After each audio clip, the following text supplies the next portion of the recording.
Alright, so as many of the people that follow me on Instagram know, I did make a deer themed doll. I guess that's what I could call it. I named Elafina back about a month or two ago, and I realize now that I found a Claudine wolf that doesn't have purple hair and has bangs that probably would have been a much better choice for the doll instead of something with purple hair.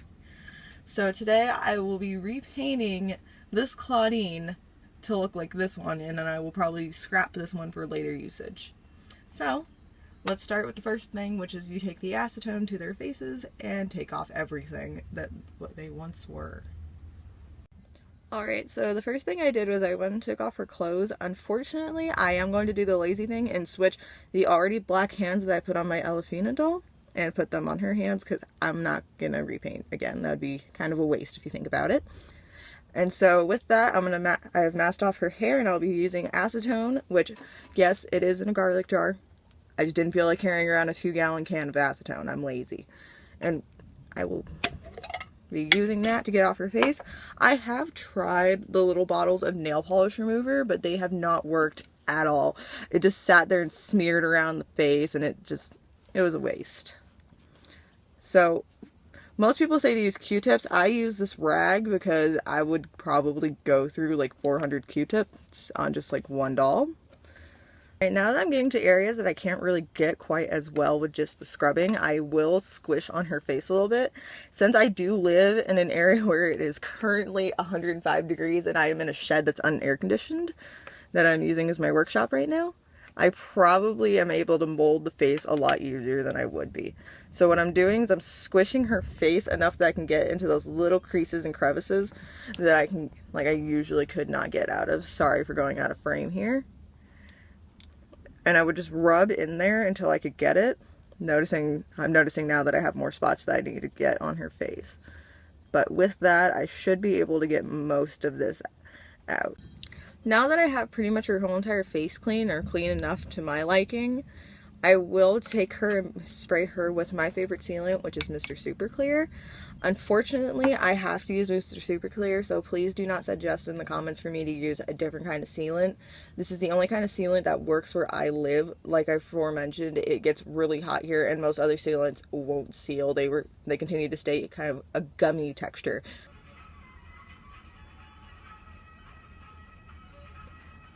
Though you probably can't see the gray on the camera, right now I'm just outlining the shape of her eyes so I don't risk messing up later. Everyone kind of freaks out when you first do that first layer in like a random color.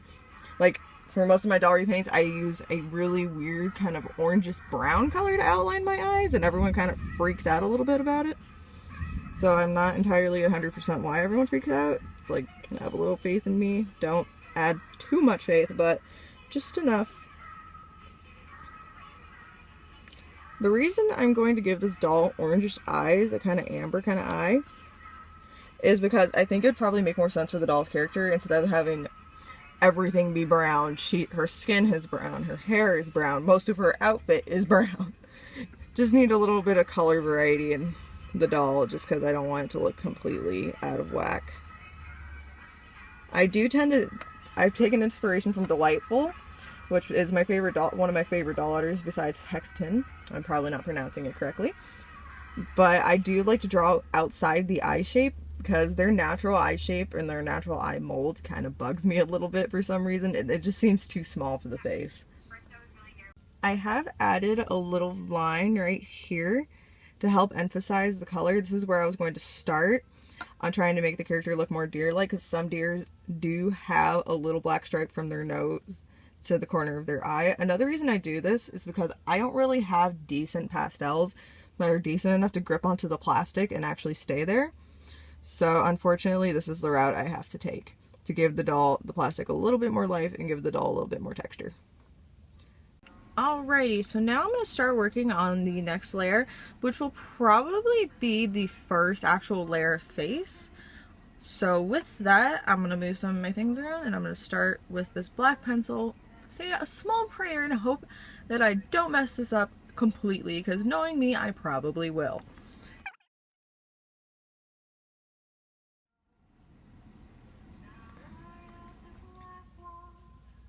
There is also another reason I'm playing music right now, is because one, it helps calm me down, and two, you guys don't have to listen to just me breathing the whole entire time that I'm working on the doll. Right now, you may ask, why am I just doing this, just this little area and not going all the way down? Because this bottom area right here, I was actually going to do the waterline. It will be my first time doing a tear duct on a doll, so I'm going to try and be really careful on this doll because I've never done a tear duct before and I don't really want to ruin this doll. This doll's kind of special already. So with that, I'm going to start working on the other extremities, such as her little markings on her face. I'm kind of happier with this camera angle, not gonna lie, because it is easier to record at this camera angle because I'm less likely to cover up what I'm doing.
Tell, I don't know if I said it earlier in the video, but I did make her hands black, and by make her hands black, I literally ripped them off the old Elafina doll because I just felt like that'd be easier. You can tell that this hand is the golden hand and it's not actually her original hand because there's no claws on it, but that's really the best I could do at the time, so.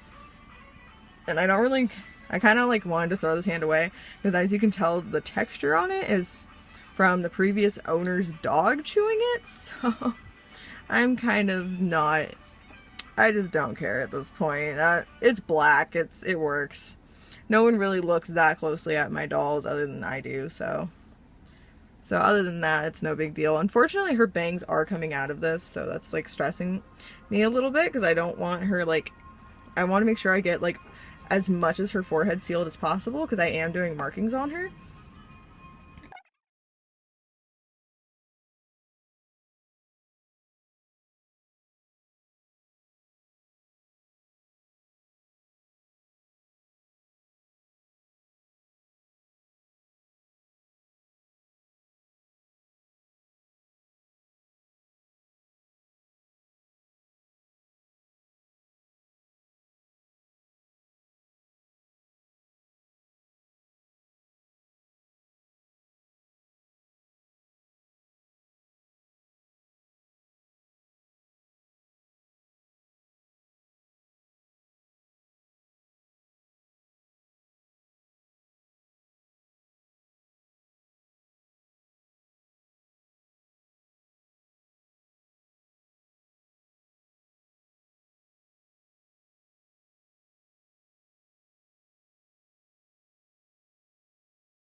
Now that she's dry, I will start doing the body markings on her legs and her chest and on her back.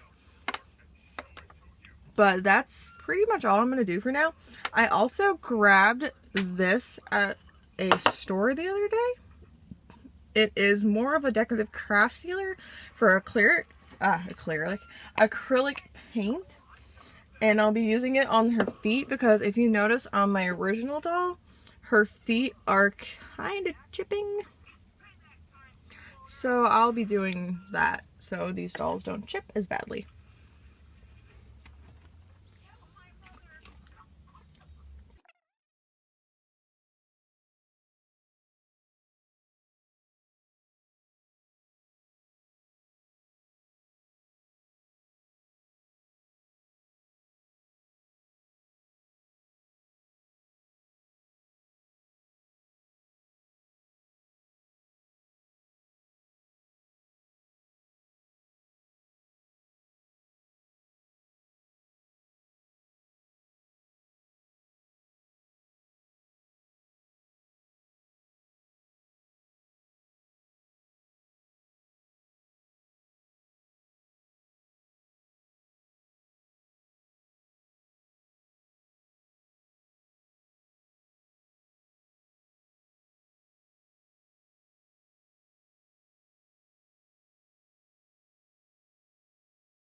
So here she is, all finished and done.